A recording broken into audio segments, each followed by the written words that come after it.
So we're going right back into it. Another Ness popping up here. We got the great Gonzales going up against Arhungry. Rocking his patented Ness right now has been forced.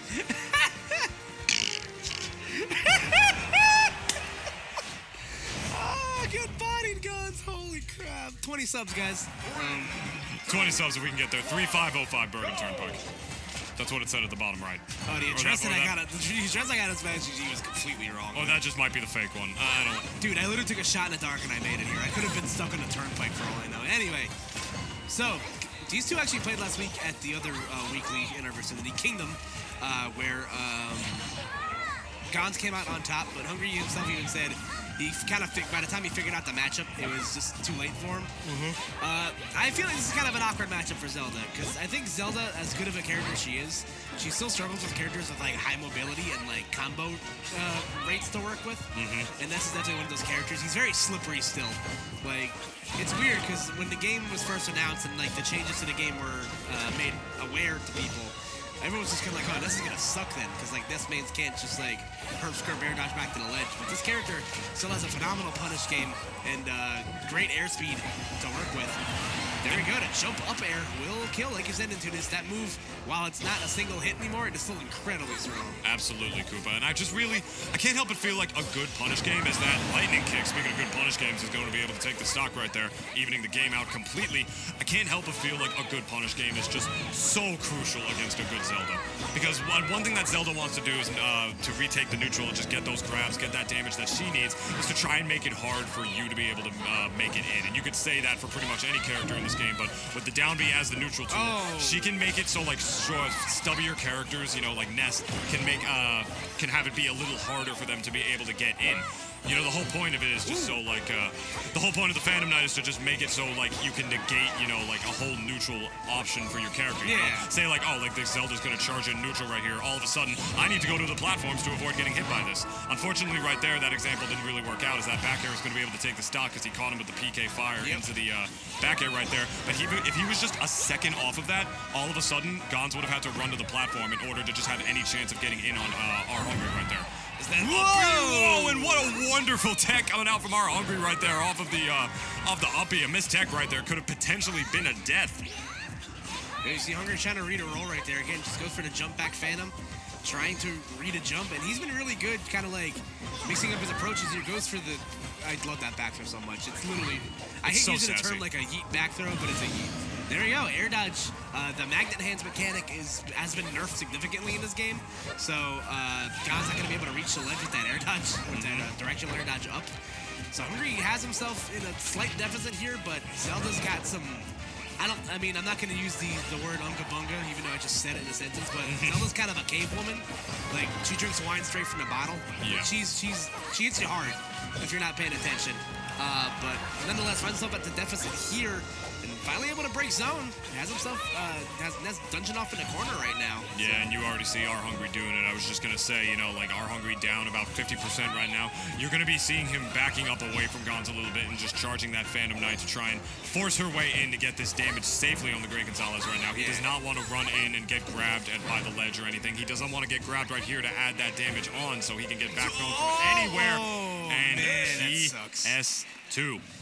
Coming in clutch for that, for the great Gonzales right there, is messing up Arhungry's uppie right there. He was already in a relatively bad position to be able to make it back with that uppie regardless, but you know, he just got outplayed right there, got off stage, and Gons got him off stage in a situation where he did not want to be without his jump, without pretty much everything he needed. So that's going to result in a first game going to the great Gonzales right there. I don't know if like Zelda was just in like extreme amounts of hit lag after getting hit by that, because like.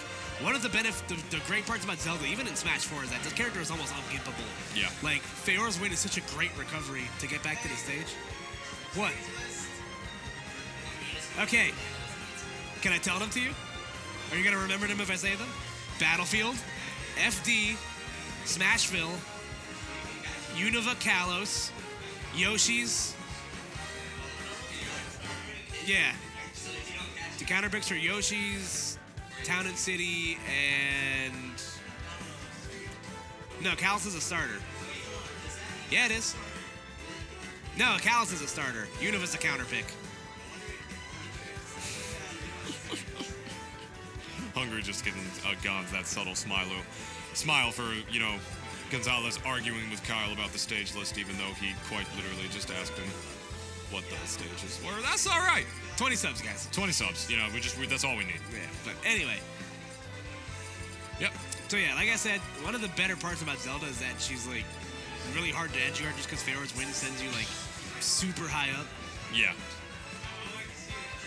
Yeah, the move just definitely sends you super high up from. Yeah, was I right? And just the fact that it's. Yeah, that's what I thought. Shake my hand right now. Shake my hand right now. I was right. Yeah. Yeah, I know you can hear me. Yeah, that's what I thought. Anyway. Just the fact that it's teleport recovery. I'm asking for a handshake. I don't give a the hoot nanny. Oh, we got Hilda. Nice. Shout out to Link Between Worlds, which is Zelda's design is based off of. Shout out to the color counter pick from Arhungry right here, trying to blend into the background of it. Old habits die hard, man. Hungry's the counter color pick master. Yeah. He's not loyal to any alternate costume whatsoever. And I really got to say something here. Yeah. I am very surprised that Gons did not ban this stage. Very surprised. I think this is Zelda's best stage. Yeah, I agree with you on that, but something I feel like just Ness as a character like does really good at hitting you at disadvantage, especially with stuff like, you know, juggling with PK Thunder and whatnot, or just like keeping you at bay with aerials. And I feel like FD's a good stage for that. That is true, but I mean, like Zelda she also has you know, Pharaoh's Wind to be able to get away from that in a lot of situations. But the thing that I'm worried about for Gons here is that, you know, he has no platforms to escape, you know, the Phantom Knight now. Yeah, I guess it's one of those things where like you're willing to die in disadvantage if it means being able to juggle your opponent just as hard. So I guess that's his logic, but yeah. I mean, I feel like, you know, I feel like even with platforms, he would have been able to juggle like a character like Zelda pretty efficiently well as well. So I don't think that's, I don't think the fact that there are no platforms is going to do that much for Gons in the juggling game right here, and Arhungry buffering the up air right there, unfortunately. No, yeah, so it's weird. It looks like when you get like hit out of the yo-yo, you don't get hit by the complete hit. It like this Pharaoh's Wind connects right there. That move is strong. Yeah. I don't know. It looks like you're in like a lot of like hit stun after you get like after you trade with it or something. Because I've seen like multiple people like buffer a single option like out of it, and then they're just like stuck in a week's worth of end lag, which is strange. Like that. See what I mean? I do see it. It's like the first hit. And that first hit actually forcing him to air dodge back up to the stage because he didn't want to drop below and get hit by the second hit. I see what you're saying. Yeah, so and also I don't know for how many people noticed, but Knight blocks projectiles, so I think that's why Hungry's opting to use it at a distance, because then Gons it eats the PK fire, and then Hungry's able to get like, you know, a movement mix up out of it. You see him going for a lot of these Pharaoh's Winds and you know, dash attacks and stuff. Yeah, the Knight is very hungry. You know, it just pretty much eats everything that's going to make it come your way, which is another one of the things that makes it such a strong neutral tool in its own right, which is why I think this is still a questionable pick by Gons. But I mean, like you said earlier, he'll be able to juggle him a little longer here, and we saw him doing that a little bit earlier. And so far, it's working out for him in his favor because he's still getting that damage reliably the way he needs to be able to get Arhungry at those back throw kill percent. So, frankly, you're right. I don't think the counter pick is winding up being that bad for him. Good call. Yeah, I'm a genius. Coopstradamus, baby. Ooh, but the forward smash. Gonna bring it right back, and all of a sudden, Arhungry is down, but he is not out of this. He is not out just yet. Pharaoh's Wind gonna do about 15.1% right there. Gonna try and get that damage. Bait him with it. Beautiful. So that's one of my favorite things to do with Zelda is like, once you act out of the Phantom, you just run up to your opponent and grab them, because that cheater just gonna be standing there shielding. So sometimes a hit confirms, and sometimes you just get the grab fall up out of it anyway. Yeah, it's a neutral tool. Like, you know, you're gonna put it down. It's gonna block a certain part of the stage, and then if you want, you could just rally up the Knight, like get it all gathered and ready to fight, and then just not even send it out and just run up and do it her own damn self. Zelda don't need him, man. But regardless of that, Hungry's having a hard. Oh, here we go. Oh, that could have been so bad for Gons. I knew he was gonna go for a down air right there, but unfortunately, Gons was able to drift just far enough to the right where he had stage to be able to hide on. Nope, goes for the dash attack, but that's going to get hit by the reverse there at his shield. This guy's going to go for his edge guard. It's pretty clear, at least for me, what God's going to be looking for. Here we go. The down smash will connect. Are we doing winners finals now? No. There we go. So Gons moves on to winners finals with a date with Dark Matter. Shake my hand, I was right about the stage list. Yeah, that's what I thought. I'm the